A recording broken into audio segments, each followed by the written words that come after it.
Today's story is The Shroud. One by one we will talk about all aspects of the story. Just as in the very beginning we talk about the title. So the title of the story is The Shroud. In Hindi it is translated as Kafan. And you know, literally, shroud means a piece of white cloth which is usually used to cover a dead body. When somebody dies, we take a piece of white cloth and we cover that somebody's body with it. So this piece of cloth is called shroud. So from this very well you can understand that what the story is going to be all about. So the title in the very beginning indicates that the story is going to be about death. So if there is death, it means it is going to be a pathetic story full of sorrow and grief. So, title in the very beginning indicates much about a piece of writing. After the title, we come to the people, the participants, the main characters in the story. After watching that movie, you must have got to know that basically there are three main characters in the story. Ghishu, his son Madhav, and Madhav's wife Bujia. We see Ghishu and Madhav on the screen. We hear only the cries of Bujia, who is crying out of pain because she is going to deliver a baby. And then after the character we talk about the setting, the place where the action of the story takes place. You see, the whole of the action in this story takes place in a village, more specifically outside the hut of Ghishu and Madhav, where they are sitting at night baking potatoes in the fire and eating them and talking. And then the action shifts to the marketplace where Ghishu and Madhav go to purchase a shroud for Bujia when she dies. So these are the two places where most of the action in this story takes place. Try to understand why I talk about these kind of things in the very beginning. I talked about the title. Title suggests us the topic of the story to a great deal. Then I talked about the characters, what they are, what are their professions. They are poor laborer, belong to a low-caste family, and they are work shirkers, do not like to do any kind of work. And Bujia is the helpless wife of Madhav, who works for them, earns money, and they live upon the money earned by her. So these characters.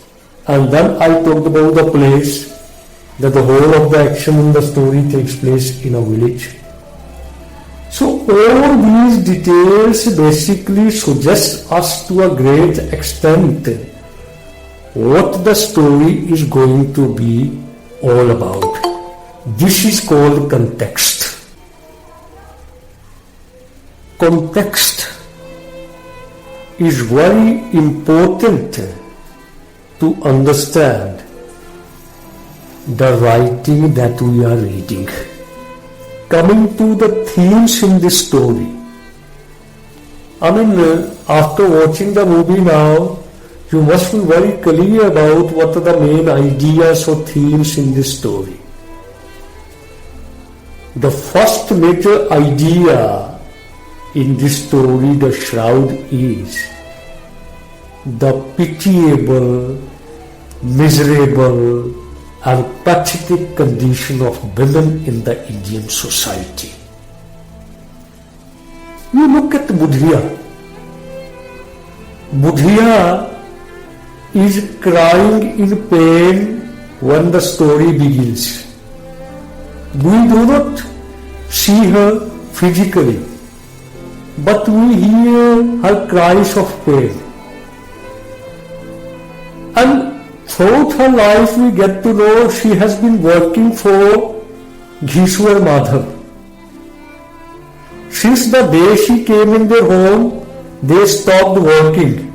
It is Budhiya who goes to other people's homes and earns and manages the household affairs. They just remain idle all the time. They just sit, they just chat, they just drink. They do nothing. So this kind of woman who has served them for such a long time in such a big way, when she herself is in trouble now, when she is dying now, when she is going to give birth to a baby now, and she needs the help of Gishu and Madhav, you know what kind of behavior they are showing. In the story, you must have seen that they even go to the extent of saying that if Budhiya has to die, she should die soon, so that we should sleep peacefully. So all this shows that in our Indian society, women is treated just as a thing, as an object, not as a human being. Men think that she is a thing to be used. She remains valuable only up to the time she is of some use to them. When she is of no use to them, they throw her out just like any other Chinese thing or product. Coming to our second theme. The second theme in this story is the cruelty, the inhumanity, the heartlessness of people. And this theme is highlighted through Gishu and Madhav. Look what Gishu and Madhav are doing when Budhiya is crying in pain. So this shows how cruel, heartless human beings can be. If you remember, the same kind of theme was there in the story The Lament also.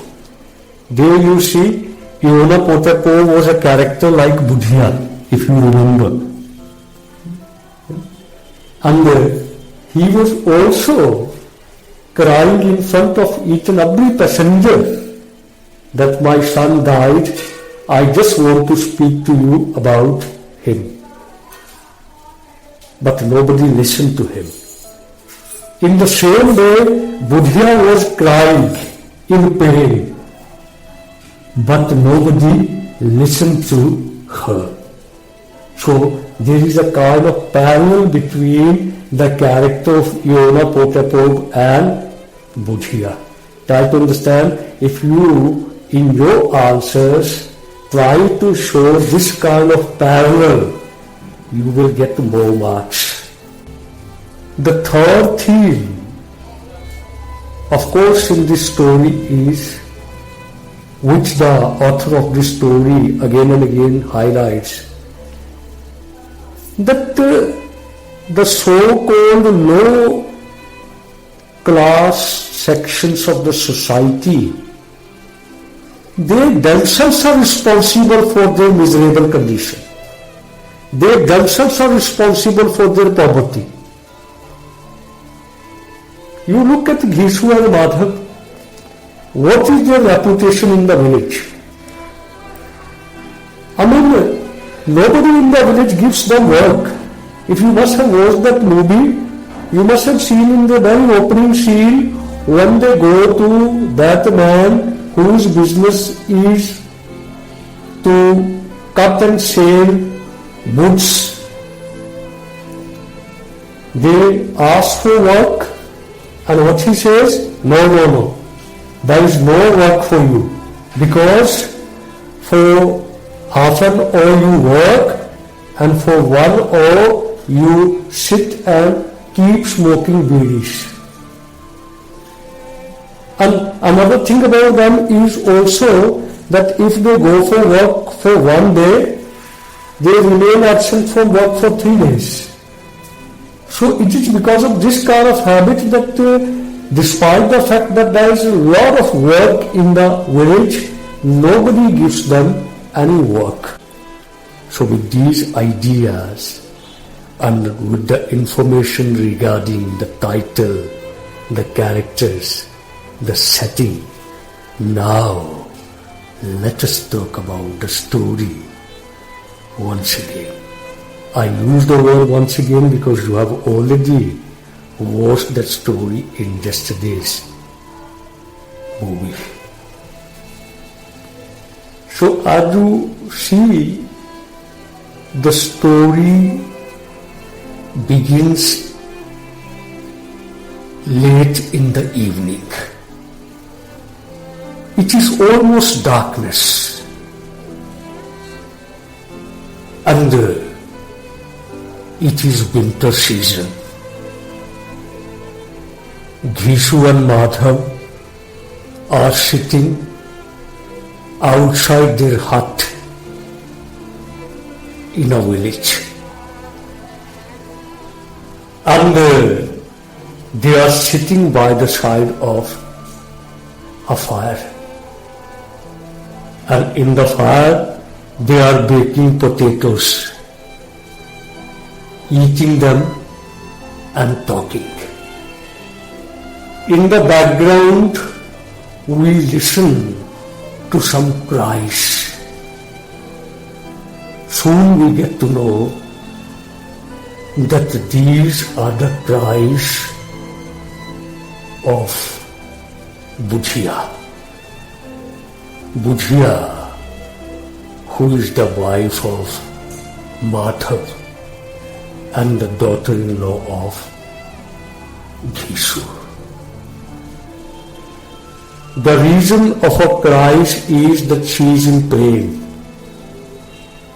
She is going to give birth to a baby. She is in labor pains. But her cries has not much effect upon Ghishu and Madhav. They are just sitting, just baking potatoes, peeling them, eating them, and talking about the kind of feast that they have enjoyed in the past. Ghishu talk about that in the old days people were so good, they used to organize big grand feasts. And he talks about that I remember that on one such feast he ate 20 pancakes. And Madhav says that the father, you must be telling lies. I know your habit. You must not have eaten 20 pancakes, rather you have eaten much more. And both laugh. And from the conversation we get to know that they are both shulkers. And then the writer tells us about them. He tells us that they belong to a low caste family and they are poor, they are laborers, they work in other people's fields, and though there is a plenty of work in the village, but nobody gives them any work to do. The reason is that if they work for half an hour, they keep on sitting and smoking beers and talking for 1 hour. And if they work for 1 day, they get payment in the evening, then it is definite that the next morning they will not report for work. We also get to know that they are not only work shirkers but they are thieves also. Sometimes when they do not have any money in the pocket, they steal things from other people's fields. And sometimes when they do not get any work, Ghishu climbs upon a tree, cuts some branches of that tree, and they collect that pieces of wood and they sell it in the market, and this is how they are managing their life. We also get to know that after Madhav got married to Budhiya, they both altogether stopped working. Now Budhiya goes to other people's homes, work there, earns money and manages the household affairs.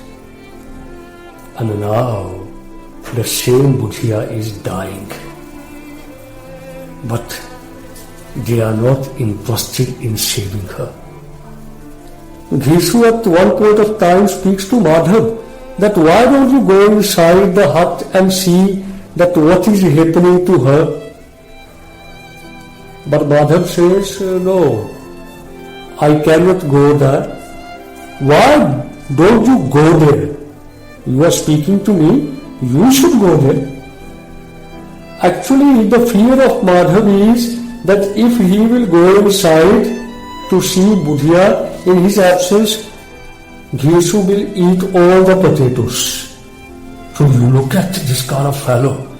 I mean, for him, potatoes are more important than his wife. In the same way, if you remember, for Madam Oil, Amula was more important than her husband.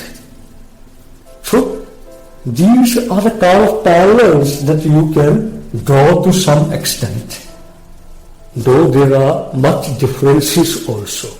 But I just want to make you realize that in literary texts, again and again, the same kind of situations will get repeated. Are you see? I mean, they even are so heartless that they talk about that it is better if Budhiya has to die, she should die soon, so that we can sleep peacefully because her cries are disturbing our sleep. You look at what kind of heartlessness this is. I mean, on one side, a human being is dying, that human being who has served you. And on the other side, you are thinking that that fellow must die soon, so that our sleep should not get disturbed. And then they sleep. Morning comes, and exactly that happens what they expected and wanted.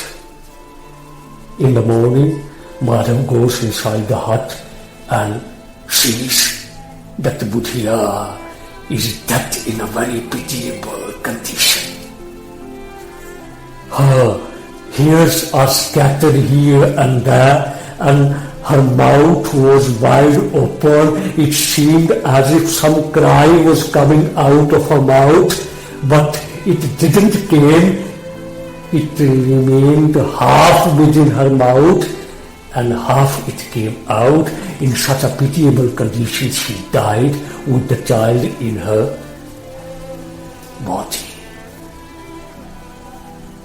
And now, you must have seen in the movie, what a big drama these Ghishu and Madhav are. And from this you must have seen that such kind of scene are very common in the society. Here also, in our society, you see some children, they do not care for their parents. They do not take care of them when they are old, sick, dying.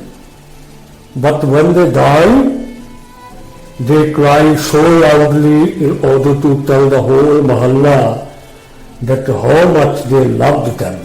So it's the same kind of thing Ghishu and Madhav are doing. When she was dying, they didn't come to her help in any way, and now when she's dead, they start crying loudly that we have got looted, our each and everything has got destroyed, our world has come to an end because our Buddha has died. And you look at the society also.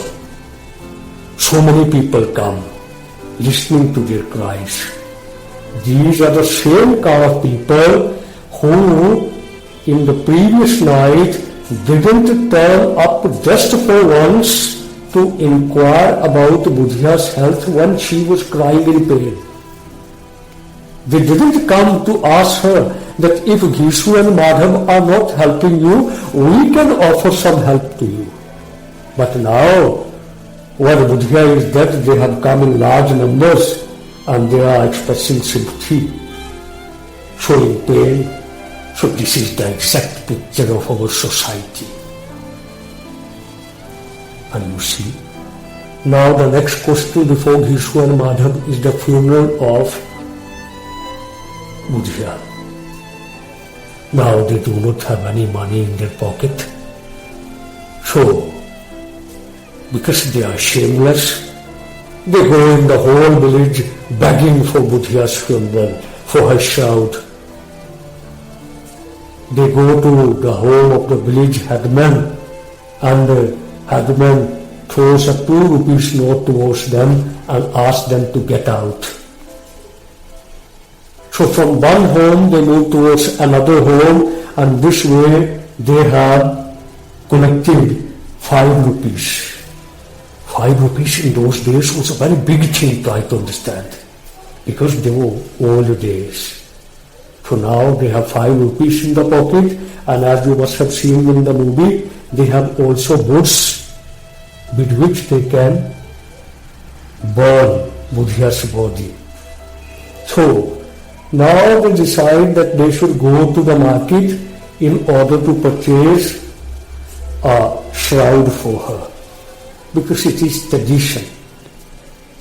So they go to the market, but their intention is that they should not spend much money upon shroud. They should purchase a cheap kind of cloth for her. Why? Because they think that it is just a wastage of money.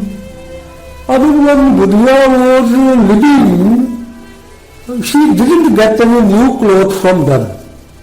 And now when she is dead, why they should waste so much money upon her shroud?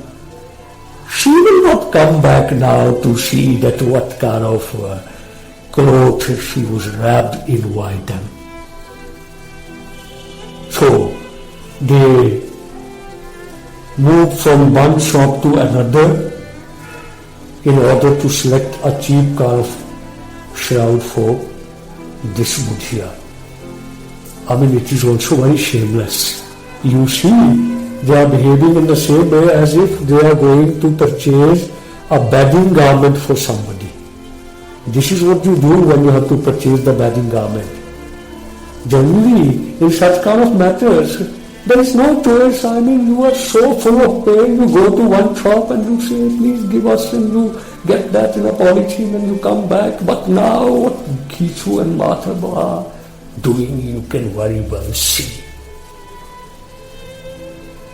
And finally, it is the height of heartlessness, because instead of purchasing the shroud, they go into a bar, a whiskey shop, they order liquor for themselves, they order eatables for themselves, they sit in that liquor bar and they eat and drink and they chat and they talk about that shroud is not very important thing. I mean, Buddha is not going to come back to see what we are doing to her.